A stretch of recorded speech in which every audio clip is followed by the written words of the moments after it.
Bismillah, alhamdulillah, wassalatu wassalamu ala rasulillah wa ala alihi wa sahbihi wa man wala amma ba'd.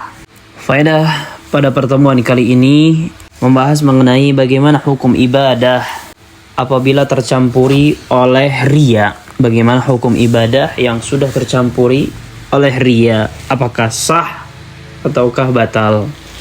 Keadaan yang pertama adalah apabila riya tersebut ada dari awal sampai akhir ibadah.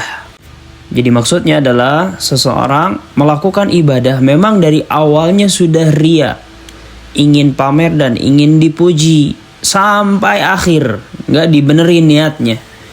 Ini keadaan yang pertama, yaitu riya dari awal ibadah sampai akhir ibadah, tidak menginginkan kecuali hanya permadani dunia. Maka hukum ibadahnya batal tanpa ada perselisihan.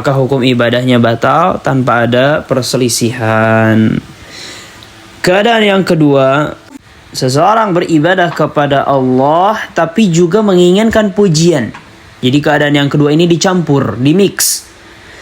Dia ingin beribadah kepada Allah, mengharapkan wajah Allah, tapi juga ingin dipuji, ingin mendapat balasan dari manusia, pengen disanjung.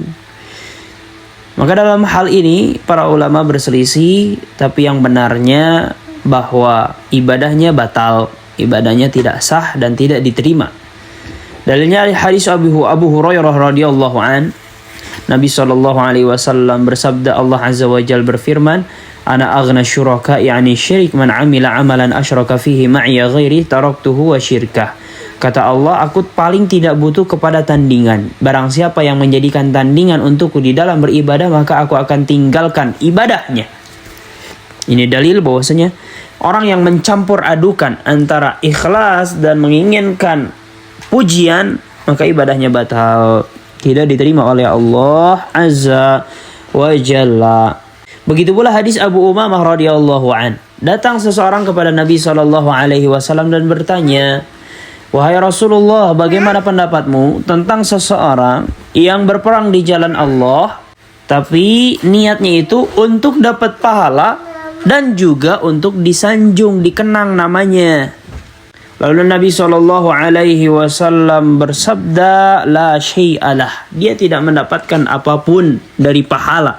Maksudnya, ibadahnya tidak diterima oleh Allah Azza wa Jalla. Kemudian Nabi SAW bersabda, Innallaha la yaqbalu minal amali illa ma kana lahu khalisan wa butughiya bihi wajhu. Sesungguhnya Allah Azza wa Jalla tidak menerima amal ibadah kecuali yang hanya murni untuk Allah dan diperuntukkan untuk wajah Allah Azza wa Jalla. Hadis riwayat An-Nasa'i di dalam Al-Kubra dengan sanad yang hasan.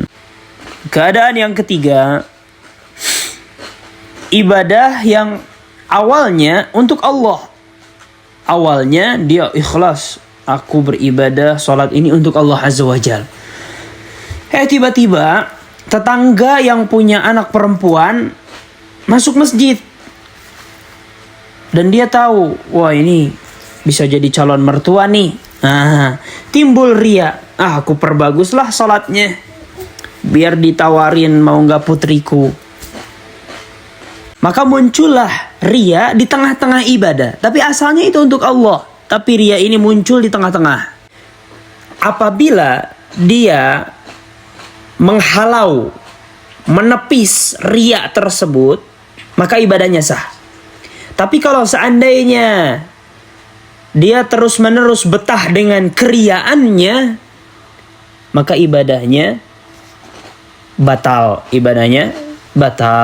Sebagian ulama juga ada yang berpendapat dia akan diberi pahala atas ibadah yang dia ikhlas di situ. Kan di awalnya ikhlas tuh. Nah, dia akan dibalas dengan pahala yang itunya saja. Tapi ketika rakaat kedua timbul riya, nah itu yang tidak diberi pahala dan tidak diterima, juga dia berdosa atas riyanya tersebut. Subhanakallahumma rabbana wa bihamdika asyhadu an la ilaha illa anta astaghfiruka wa atubu ilaik. Alhamdulillah.